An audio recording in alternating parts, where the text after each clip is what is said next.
बेशक अभी संख्या थोड़ा सा हमारा कम है। उसका कारण एक तो गर्मी भी है और दूसरा ये पहली शुरुआत है अलग तरीके की। ऐसी शुरुआत पहले कभी नहीं हुई थी। जैसा कांति भाई बता रहे थे कि हमने बहुत कम संख्या के लोगों को इकट्ठा करके एक एक दो दो को समझाया और इसका उतना बड़ा परिणाम आया। आज आदिवासी परिवार का कारवां बहुत बड़ा हो गया है और इसकी शाखाएं पूरे 9 राज्यों में पहुंच गई है। तो ये जो आज आप लोग और हम लोग बैठे हैं उसका परिणाम भी इतना ही बड़ा आएगा, या एक दिन आप लोग सब देखोगे, हम सब भी देखेंगे। इतिहास काल में हम लोग देखते हैं तो जब मुगल लोग हमारे देश में आए थे और राजस्थान की ओर से पहला युद्ध हुआ था खानवा का और बयाना का युद्ध। उसमें बाबर के विरोध में हसन खां मेवाती लड़े थे और हमारे बीच में एक मेवात से भी भाई आकर के बोल करके गए, अभी उनका ट्रेन है। तो हसन खां मेवाती ने यहाँ की जमीन के लिए, यहाँ के इलाके की आजादी के लिए यहाँ के लोगों का साथ दिया था। दूसरा उदाहरण हमारे सामने हकीम खां सूर का है। उन्होंने दक्षिणी राजस्थान की आजादी के लिए अकबर के विरोध में महाराणा प्रताप का साथ दिया था। ये बड़े उदाहरण हैं। लेकिन हमारे दक्षिणी राजस्थान में जो और दाऊद, पंचमहाल, महिसागर, ईडर का जो इलाका है उसमें और कुछ मध्य प्रदेश का इलाका में जो संत गोविंद गुरु महाराज का आंदोलन चला, उसमें शुरुआती दौर में भी एक मोड़ासा का मुस्लिम भाई था। उसका नाम तो नहीं पता, लेकिन छाणी मंगरी के इतिहास में एक नाम उनका भी जुड़ता है। और अंत में जब गोविंद गुरु महाराज का देश निकाला हुआ और मानगढ़ हत्याकांड हो गया, जेल में चले गए, वापस आए और उनके पैर में आपका थोड़ा फुंसी दर्द वगैरह हुआ, उसके इलाज में भी एक गोजरा के मुस्लिम भाई का बहुत बड़ा रोल है। और उनका कब्र भी गोविंद गुरु महाराज के आपका समाधि है उसके पास ही बना है, आप लोग सब देख सकते हैं। तो कहीं न कहीं हमारी मिट्टी की आजादी के लिए या फिर वैचारिक आजादी के लिए एक लंबा इतिहास रहा है मुस्लिम भाइयों का यहाँ के लोगों के साथ में, इसे नकारा नहीं जा सकता। आजादी की जंग हुई अंग्रेजों के खिलाफ, उसमें भी अशफाक उल्लाह खां जैसे बहुत सारे लोगों का बड़ा योगदान है। इन सभी बातों से हम लोगों ने प्रेरणा लिया और प्रेरणा लेकर के हमने फैसला लिया कि हमारे इलाके में बहुत सारे लोग आए इतिहास काल में, लेकिन उनके साथ आदिवासियों का कभी भी परायेपन का व्यवहार नहीं रहा। उसका कारण क्या? तो आदिवासी लोग हैं, प्रकृति के अनुसार जीने वाले लोग हैं। प्रकृति के साथ तालमेल बना करके सभी जीवों के कल्याण की विचारधारा को ध्यान में रखते हुए अपना जीवन गुजारते हैं और दूसरे के साथ व्यवहार करते हैं। आज जंगल में आप जाइए और देखिए, यदि जंगल में आप लोग 10 बाई 10 एरिया का भी अध्ययन करेंगे, 50 बाई 50 का एरिया का भी आप अध्ययन करेंगे और 1 किलोमीटर रेडियस इलाके का भी आप अध्ययन करेंगे, तो आपको एक ही बात नजर आएगी और वो बात ये नजर आएगी कि जंगल के अंदर हर एक प्रकार के पेड़ पौधे पनपते हैं। कांटेदार भी होते हैं, फूलदार भी होते हैं, फलदार भी होते हैं, झाड़ियां भी होती है, छोटे पौधे भी होते हैं, विशाल वृक्ष भी होते हैं। तो जंगल में सभी प्रकार के पेड़ पौधे, सभी प्रकार के जीव जंतुओं का सामूहिक सह अस्तित्व होता है, शांतिपूर्ण सह अस्तित्व होता है। यानी किसी की जीवन शैली में कोई भी दूसरा बाधा नहीं डालता। यहाँ तक कि एक पेड़ के ऊपर भी दूसरा पेड़ उगता है। ये प्रकृति हमें सिखाती है। इससे हम लोगों ने आदिवासी परिवार बनाते समय प्रेरणा लिया। दूसरा उदाहरण आप लोगों ने देखा होगा, एक पेड़ पर कई सारे जीव जंतु, कई सारे पक्षियों के घोंसले होते हैं। गिलहरी, इस तरीके के कई सारे चूहे, कई जीवों का उनमें बसेरा होता है। चींटियों का, मधुमक्खियों का, कई सारे पक्षी, जानवर, बंदर आदि। तो उनको कोई प्रॉब्लम नहीं होता। वो एक ही जगह पर अपना आशियाना बना करके अपनी लाइफ स्टाइल, अपनी जीवन शैली के अनुसार अपना जीवन गुजारते हैं। ये बात बहुत अहम है। इसी तरीके से आप नदी नाले पर जाइए, वहां सभी प्रकार के जीव पानी पीते हैं। नदी कभी ये नहीं कहती कि मैं तेरे को पानी नहीं दूंगी। सभी जीवों को समान पानी जितना आवश्यक है उतना मिलता है।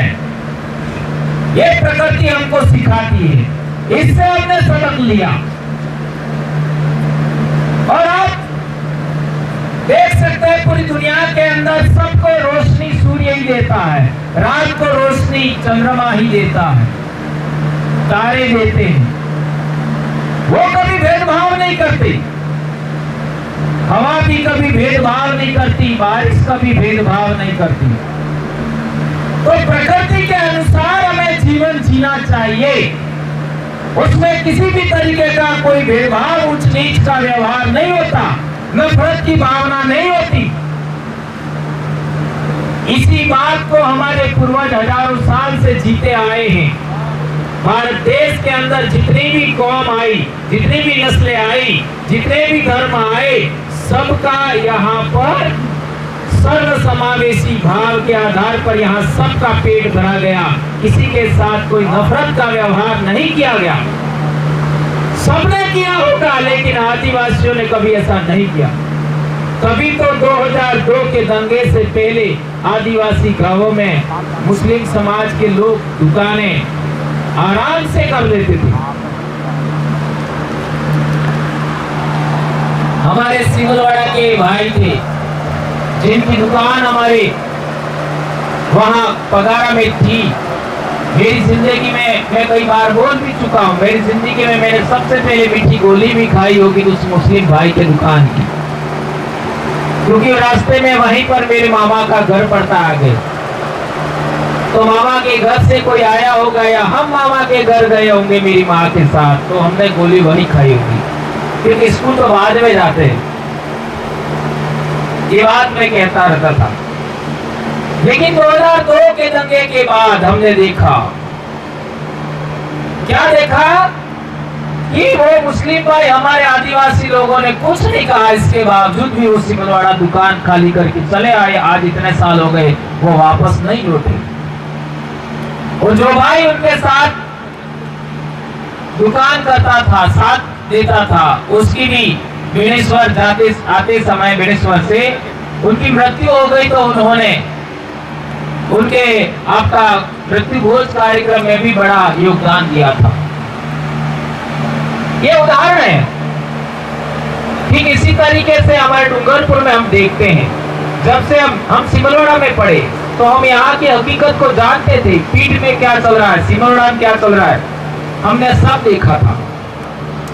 जब हम डूंगरपुर गए तो डूंगरपुर में हर साल छोटा मोटा कोई दंगा हो जाता था, और हम लोग सबसे पहले मुस्लिम समाज को के साथ जाजम पर एक जगह बैठे तो वह संगठन था बामसेफ संगठन में हम जाते थे। वहां मुस्लिम समाज के लोग और हम लोग सबसे पहले एक टेंट के नीचे और एक जाजम पर पहली बार बैठे। वहां जाने समझने के बाद हम लोगों को बहुत सारी जानकारी मिली और जानकारी के आधार पर हम लोगों ने सोचा कि हम आदिवासी पूर्वजों का एक बहुत बड़ा इतिहास रहा है कि वो शांतिपूर्ण सह-अस्तित्व का जीवन रहा है। शांतिपूर्ण सह-अस्तित्व के साथ सभी कौम के साथ तालमेल बनाने का जीवन रहा है और हमारे पूर्वजों का इतिहास प्रकृति के अनुसार जीवन जीने का रहा है, किसी के साथ अनावश्यक छेड़खानी करने का नहीं रहा। तो हमें उसी को ध्यान में रखते हुए आगे काम करना चाहिए और ये हमने बखूबी किया। 2008 में डूंगरपुर में जो कांति भाई जिक्र कर रहे थे, एक छोटी सी बात को लेकर के दंगा टाइप हो गया और क्योंकि उस समय हमारे दो बांसवाड़ा के भाई फुल टाइमर थे लड़के, वो सिरोही गए थे तो वहां से आ गए मेरे घर पे और पूरे बाजार में कर्फ्यू लगा हुआ। हमको भी इतना अनुभव नहीं था, ये बातें कितनी खतरनाक है हमको भी पता नहीं, पुलिस प्रशासन हमारे साथ क्या करेगा ये भी हमको अनुभव नहीं। और हम लोग एक शिक्षक होते हुए भी ऐसे मामले में जाना चाहिए नहीं जाना चाहिए ये भी हमको तो अनुभव नहीं। लेकिन हमारे अंदर एक इंसानियत का भाव था कि हम भी इंसान है, वो भी इंसान है। इस भाव ने वो लड़कों ने मेरे को आग्रह किया कि हमें जाना चाहिए। तो घाटी में एक हमारे कुरैशी साहब थे, वो भी शिक्षक थे, वो भी हमारा मुलाकात, हमारा लक्ष्मण मैदान में कार्यक्रम था बामसेफ संगठन का, उसमें हमारी मुलाकात हुई थी। तो हम उनके घर चले गए बाइक लेकर के, 3 जने। हमने किसी को पूछा ही नहीं, ना उनको फोन किया, तो घर देखा था, हम चले गए। और इसके बाद में हमारा उन्होंने कुछ लोगों को बुलाया, ऐसा करके चर्चा चली और जब चर्चा खत्म होने आई, हमने जब चर्चा शुरू की अकेले कुरैशी साहब से किया था शुरुआत, लेकिन हमारी बात सुनते हुए एक आया व्यक्ति, दूसरा आया, तीसरा आया, ऐसे करते करते 150 के करीब लोग वहां इकट्ठा हो गए। 2-3 घरों की छत भर गई, इतनी बड़ी संख्या हो गई।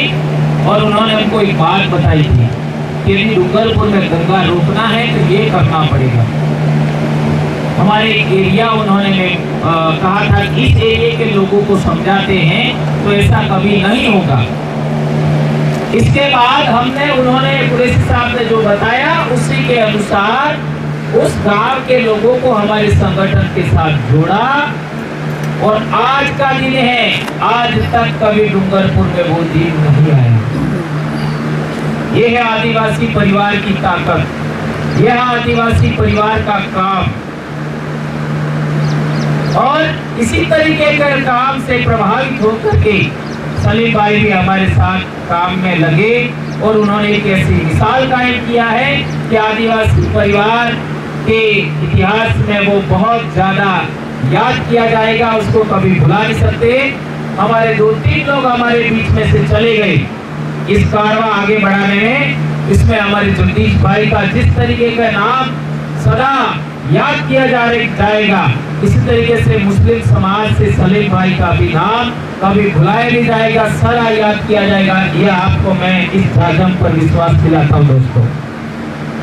और एक बड़ी बात आपके बीच में कहना चाहता हूँ कि जिस तरीके से हमने हमारे समाज में डेवलपमेंट किया है, वैचारिक डेवलपमेंट, आदिवासी परिवार बनाया, एक परिवार की फीलिंग्स, एक परिवार की भावना विकसित करने का हम काम कर रहे हैं। उसी तरीके से आप सभी से आग्रह है, मुस्लिम परिवार में भी वही फीलिंग्स आनी चाहिए, उसमें जाति भेद ऊंच नीच का भाव नहीं होना चाहिए। और एक बात याद रखना मेरे दोस्तों, सभी लोग मुस्लिम समाज को एक विलेन के रूप में देखते हैं। ये कोई छुपी छुपाई बात नहीं है पूरे देश भर में। सुबह उठते हो, सोशल मीडिया देखो, समाचार का अखबार देखो, चाहे टीवी देखो, यही नफरत पूरे देश भर में चल रही है। और लेकिन आप सब जानते हो कि यह नफरत क्यों है, उस नफरत को कैसे रोका जाए, यह हमें सोचने की जरूरत है। जिस तरीके से हमारा जीवन प्यारा है, उस तरीके से किसी भी समाज का, किसी भी धर्म के व्यक्ति का भी जीवन प्यारा होता है। उनके बच्चे भी उतने प्रिय होते हैं। हाँ, आपका धर्म हमें ना पसंद है, यह अलग बात है। आपकी जाति हमें ना पसंद है, यह अलग बात है। हमारा जाति, हमारा धर्म आपको ना पसंद है, यह अलग बात है। लेकिन हम सबसे पहले इंसान हैं। यदि आप आदिवासी परिवार के साथ जुड़ना चाहते हैं, जुड़ रहे हैं, और हम सबके साथ में एक जाजम पर और एक पेड़ के नीचे बैठने का भाव रखते हैं, तो सबसे पहले हमारे अंदर कट्टरता हमें कम करना होगा।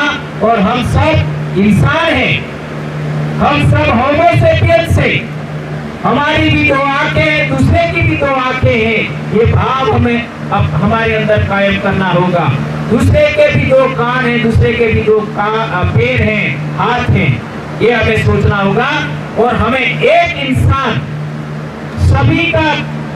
सभी के अंदर एक इंसान बैठा है, इस भाव को कायम करना होगा।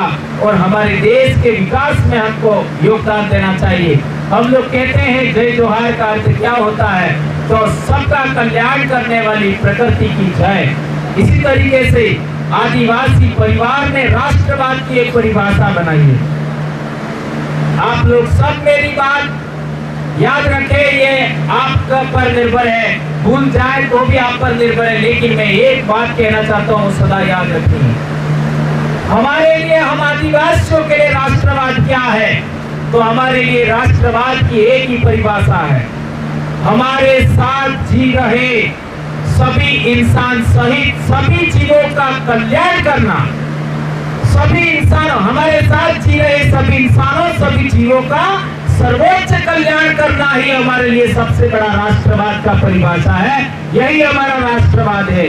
उसी के साथ हमें सबको साथ जीना है, साथ चलना है, और किसी के भी जीवन शैली में बाधक नहीं बनना है, किसी को नुकसान नहीं पहुंचाना है। सबके बच्चे प्यारे हैं, सबके माँ बाप प्यारे हैं, सबके भाई प्यारे हैं, सबकी बहनें प्यारी हैं, सबकी पत्नियां प्यारी हैं, सबकी माएँ प्यारी हैं। इस भाव को हमें आगे बढ़ाना है, एक दूसरे की मदद करना है, किसी को कोई नुकसान नहीं पहुंचाना है। ये बहुत अहम संदेश आपके बीच में मैं रखना चाह रहा हूँ। ये बात को आप याद रखेंगे, इसी को आप आगे बढ़ाएंगे, ऐसी आशा अपेक्षा करता हूँ। और हमारे सलीम भाई का जो परिवार है, सगे संबंध है, भाई बंद है, आप सभी भाई से आग्रह है कि जो काम सलीम भाई करके यहाँ तक गए हैं, वह काम हमें आगे बढ़ाना है।